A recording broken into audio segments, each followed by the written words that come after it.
for me, a healthy relationship is based on mutual understanding between both parties. Friendship for me is healthy when it is safe enough for both people to, or for any party to air their views without fear of being judged.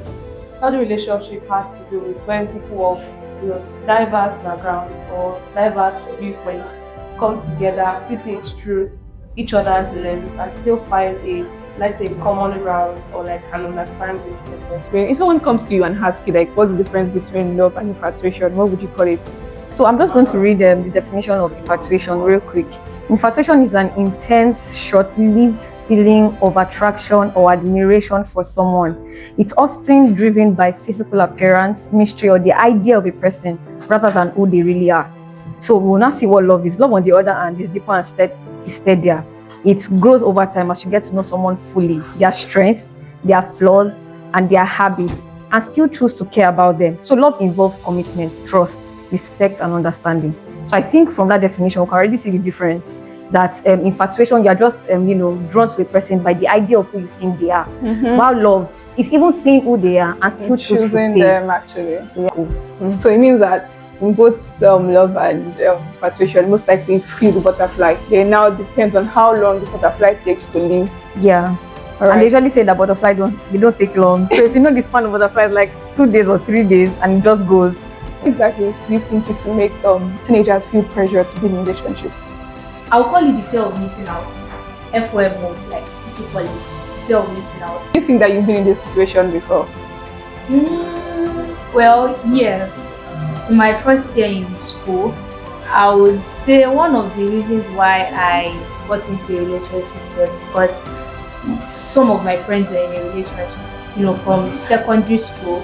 Some of my friends from secondary school, they were already in a relationship at the time they entered school, and they are always, telling me, giving me gist in that sense of, oh, my guy did this, my baby did this, my baby. And the first guy that I liked that you liked you. that liked me too. I was like, oh, it's an opportunity for me to also be in a relationship like my friend. So yes, I've been in that situation. What do you think about teenage relationship? Do you think that it helps or distracts?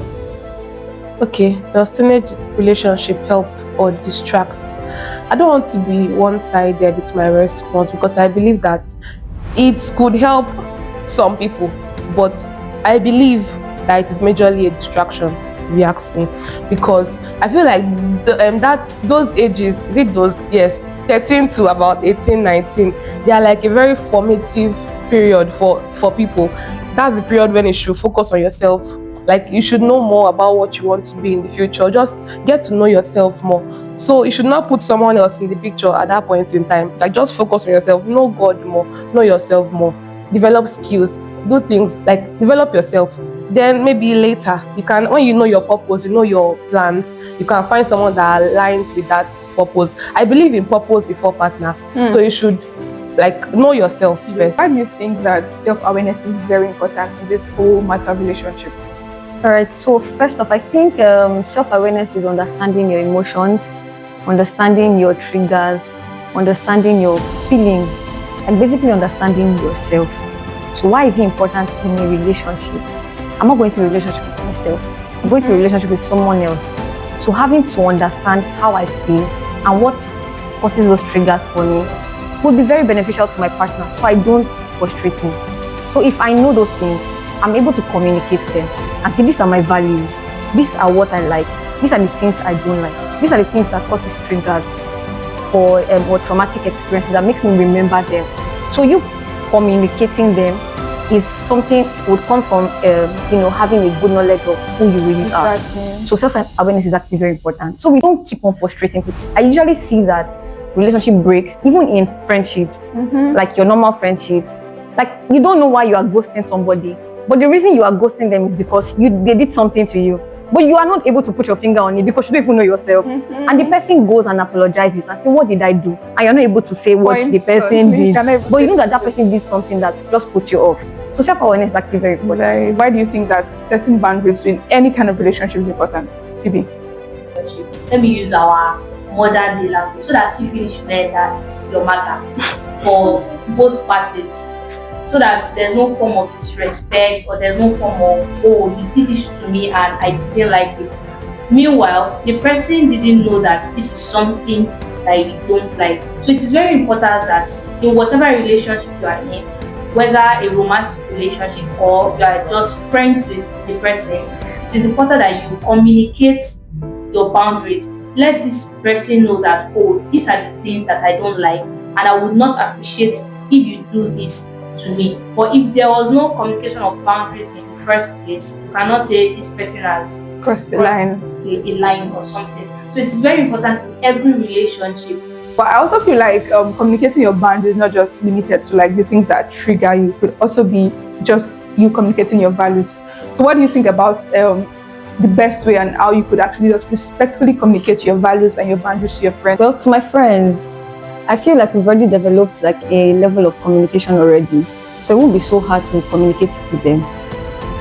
I think that how they would know or how we would have that conversation. I don't think communicating my boundaries can just be like we're sitting down and then we're just saying these are my boundaries, okay? Don't do this, don't do that. So I think that there will be like a situation that will warrant that kind of conversation. So when it happens, I think respectfully does not need a definition to that. It's just politely telling them that please, this and this happened and I didn't like how that it was communicated to me, because my values would not exactly, yes, for that.